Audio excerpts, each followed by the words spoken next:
അനവധി കുട്ടികളെ ഇടയ്ക്കിടയ്ക്ക് പനി വരുന്നു, കഫക്കെട്ട് വരുന്നു, ചുമ വരുന്നു എന്ന് പറഞ്ഞിട്ട് ഒരുപാട് കുട്ടികളെ കൊണ്ടുവരാറുണ്ട്.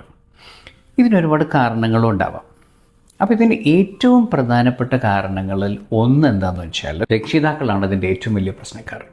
കാരണം എന്താണെന്ന് വെച്ചാൽ വളരെ ചെറിയ എന്തെങ്കിലും അസുഖങ്ങൾ, ഒരിത്തിരി മൂക്കൊന്നൊലിപ്പ് അല്ലെങ്കിൽ ചെറിയൊരു പനി അല്ലെങ്കിൽ വളരെ ചെറിയൊരു ചുമയൊക്കെ ഉണ്ടാകുമ്പോഴേക്ക് ഉടനെ ഹോസ്പിറ്റലിൽ പോയിട്ട് മരുന്ന് വാങ്ങി അങ്ങനെ ഇടയ്ക്കിടയ്ക്ക് കൊടുക്കുന്നതുകൊണ്ട് ഇത്തരം കുട്ടികളിൽ നാച്ചുറൽ ഇമ്മ്യൂണിറ്റിനെ ആക്ടിവേറ്റ് ആവാനുള്ള സമയം നമ്മൾ കൊടുക്കാത്തത് കൊണ്ടാണ് ഇവരിൽ ഇമ്മ്യൂണിറ്റി കുറഞ്ഞ് ഇടയ്ക്കിടയ്ക്ക് ഇങ്ങനെ പ്രശ്നങ്ങൾ വരാനുള്ള ഒരു പ്രധാനപ്പെട്ട കാരണം. ഇവിടെ ക്ലിനിക്കിലൊക്കെ വളരെ ചെറിയ കുട്ടികളെ ഈ കൈക്കുഞ്ഞുങ്ങളെ കൊണ്ടുവന്നു കഴിഞ്ഞാൽ അവർക്ക് ചിലപ്പോൾ ചെറിയ മൂക്കുന്നൊലിപ്പേ ഉണ്ടാവുള്ളൂ. ഞാൻ അങ്ങനെ തന്നെ മരുന്നൊന്നും കൊടുക്കാതെ പടഞ്ഞ് വിടാറാണ് പതിവ്.